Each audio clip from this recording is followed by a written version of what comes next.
I'm Liz Larson with The Art of Frosting. Thanks to one of our great viewers on Facebook, they asked me if I would do this horse cake.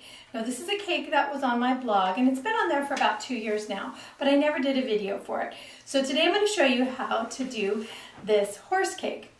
Now I'm kind of holding it at a funny angle. It's really hard to actually see this cake on camera. So I'm going to apologize in advance for some of the wonky angles, but hopefully you can see everything you need to be able to do this cake. Another thing that I haven't pointed out before, I have a 10-lesson beginner's cake decorating course on Curious, and I have told you that before, but it's really not for only beginners. It's for everyone who wants to learn how to do the work we do here. It's 10 lessons that will show you exactly what you need to do everything we do here. It's all the basics. So that's at curious.com, Liz Larson. So let's get started on this horse cake. So the hardest part really is drawing the horse head. So this is an image that I just pulled off the internet. If you Google horse drawing images, you can find something like this. And I like this one, thought it was about the right size. So then I had to go about drawing out the horse. And you can see I've gone through several generations here. Now, basically, you guys, you can enlarge this one if you take it to the print shop and enlarge it, or you can trace it out. A few things I can tell you is it's about the same width from here to here as it is from here to here, but essentially you're going to just have to draw one. Finally, I came up with this, which is about the right proportions for what I'm going to do. Now, it doesn't have to be pretty at this point, it just has to be the right shape. And you want to start out with the right shape before you start cutting. So I'm actually working with a 1/4 sheet and an 8-inch round. And I'm going to shape out of this. Now you could use a 1/2 sheet, would work great as well. You could use 2 1/4 sheets, really just so long as you can basically get the shape. Now before I start cutting, I want to put my horse shape here and see about what I need.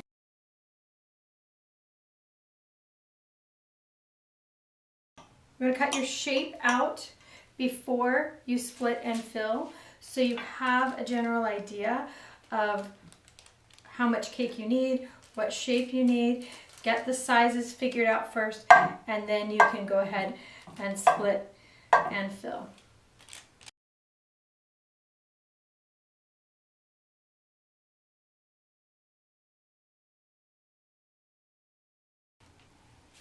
So now I've got about the shape that I want. I'm going to go ahead and split and fill this cake and just get a quick layer of icing on it. So I've started blocking or icing, and I just wanted to show you that I did add a little piece of cake for the ear so I could sculpt that out. You can see where my piece here fit nicely to create the brow ridge. I sculpted just a little bit more in here. Now remember that some of these places are going to fill in a little bit more with your icing. So I just wanted to give you a good idea of that. Use your quick icer and get your icing on quickly. And then you're going to need to get in here. And this is a great way to use your quick icer.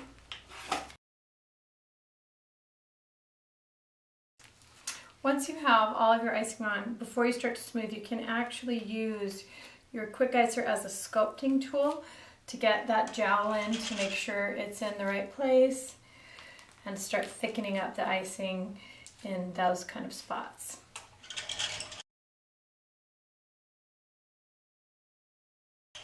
You might be able to see here that I have my horse drawings here close by, so I can keep an eye on how I want my sculpting to start to look. You want to keep referring back to those so that you can get the shapes as close to right as possible. Now that your icing is fully on, just go ahead and use your spatula here and start to sculpt. Just move your icing around and start to get a smooth line here. Use a small spatula to get in here and sculpt the neck. It's a tough spot and you may have to re-ice a little bit. There you go. But start to pull away icing under the chin and starting to get the shape of the lower mouth. Peel out and sculpt your lower lip area.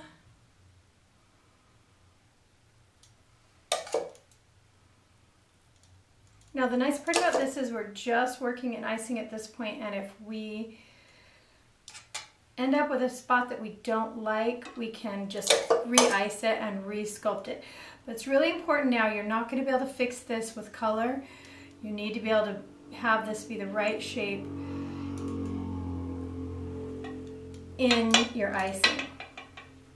We're still in our rough stages of sculpting. We want to get the basic shape of the nostril and kind of sculpt that out a little bit. It's just a half moon shape there.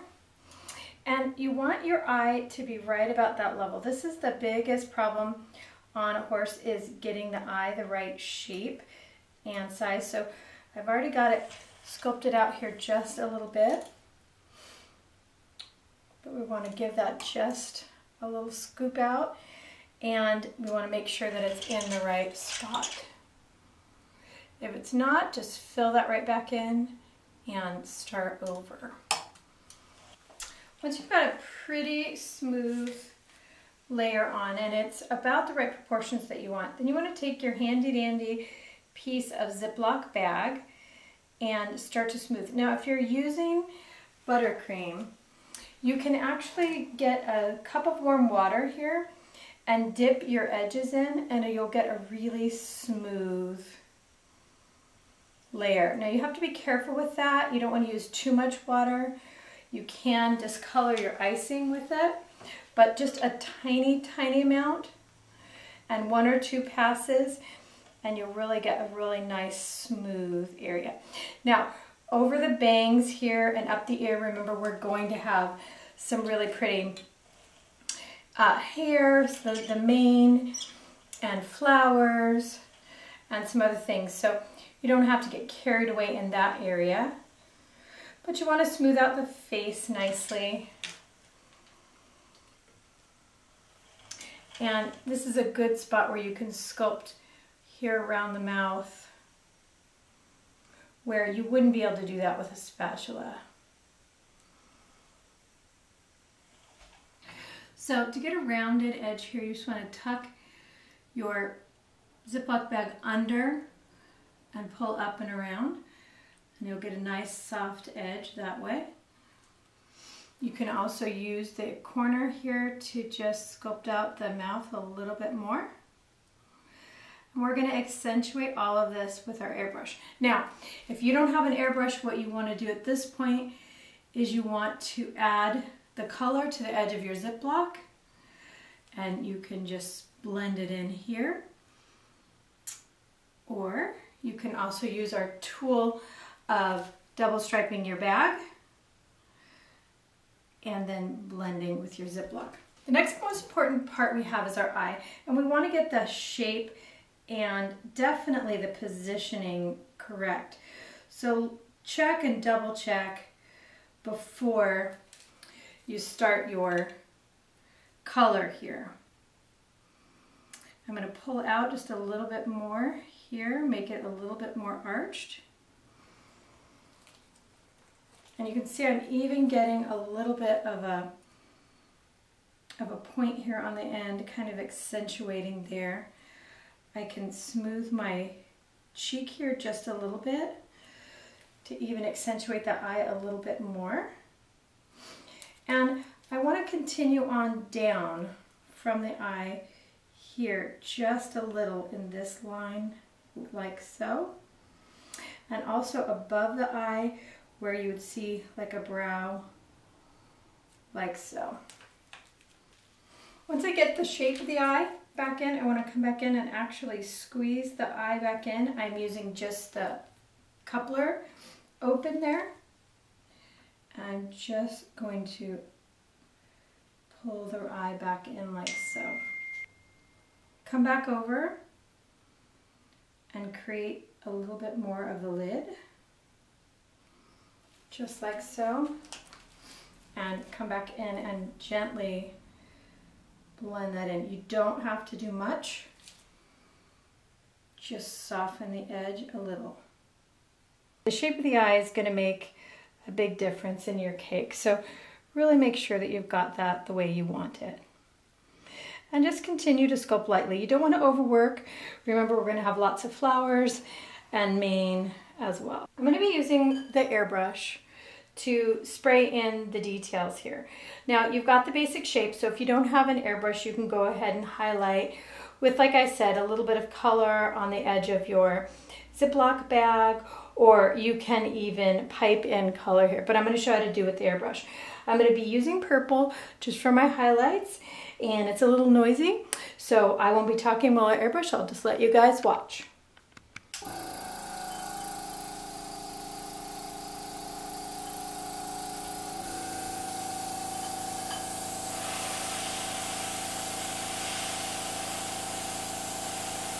The next step is to start to bring in the mane and the bangs.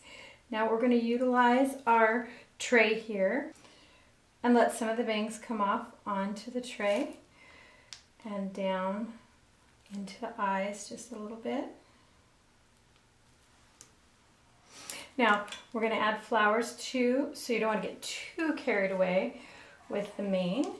But you can have some fun. This is the fun part. We're adding in all the pretties here. You want to make them a little bit curly as they come down. And again, I'm just using the tip here of my coupler. So I like to go ahead and just do the ones that are coming here down over, just so I get a good idea of what I have here. And then come down and do the back. You can see this is very quick once you get started.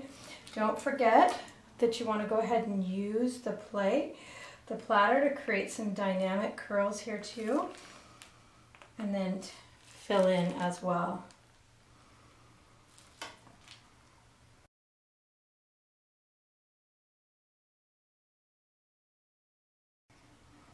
So I want this piece to look very layered. As you can see, there's lots going on there, and we're still going to add some more flowers and some more layers into. So I'm going to come back in with a little bit more airbrush here.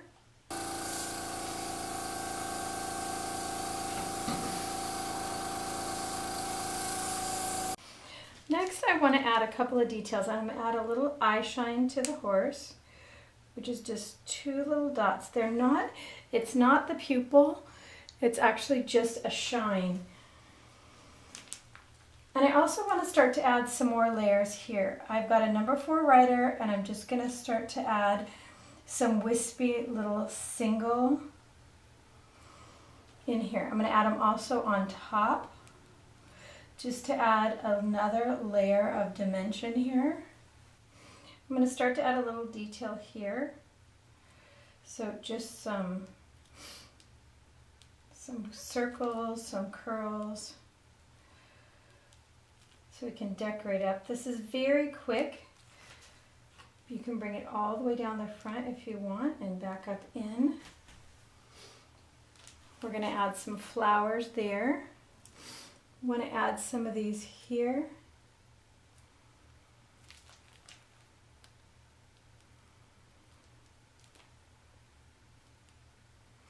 It's just another layer of dimension. So our last bit really is just to add some flowers. And I've got a white bag striped. You can see I'm striped here with a sky blue.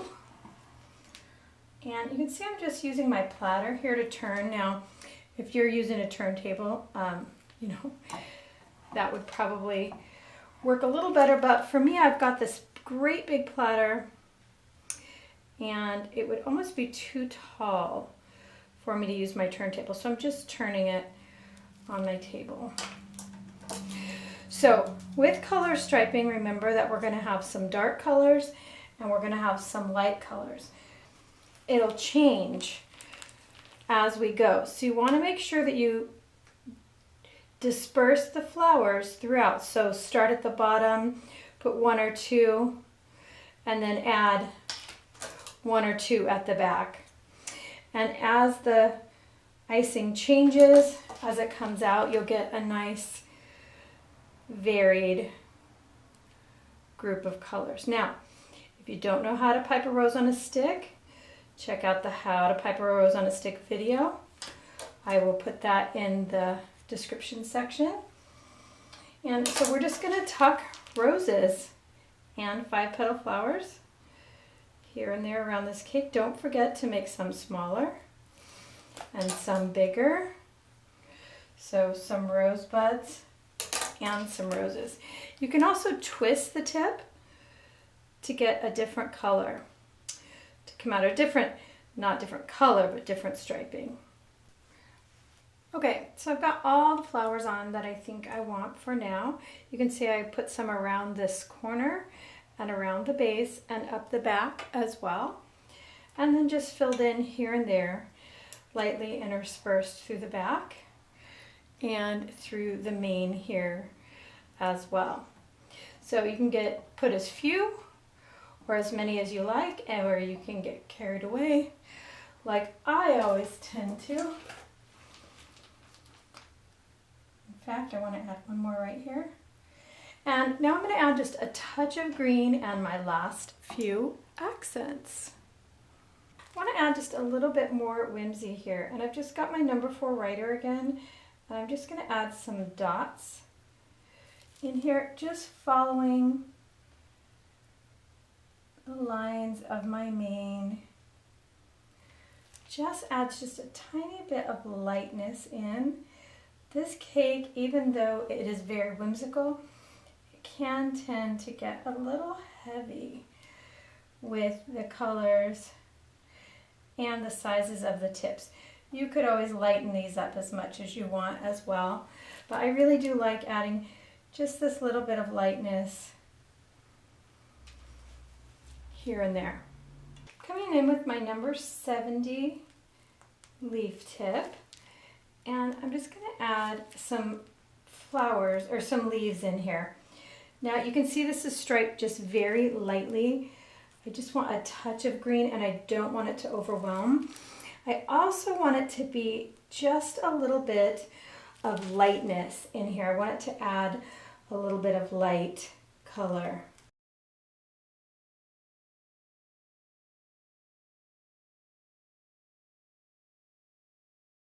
So because more is more, I just happen to have a little bit of these sprinkles. They're pearls, sugar pearls, and some silver French dragées around from the last cake that we did.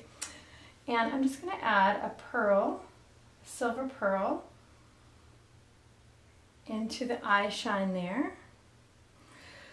And just drop them here and there. It just is another layer of dimension. And I really like that about this cake, is it really feels very dimensional. Like there's lots of layers, which there are. However, they're really simple layers. So this is how it turns out. You can see lots of dimensions, lots of layers.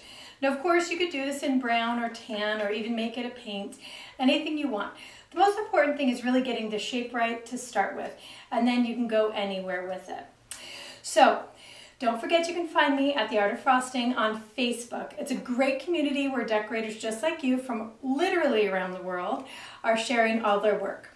If you've started a business based on my work, please let me know. I will give you and your business a shout out on my channel. There's a ton of information on my blog and a whole catalog of work there, www.theartoffrosting.blogspot.com. Thanks for watching, guys. We'll see you all again soon. Lots more to come.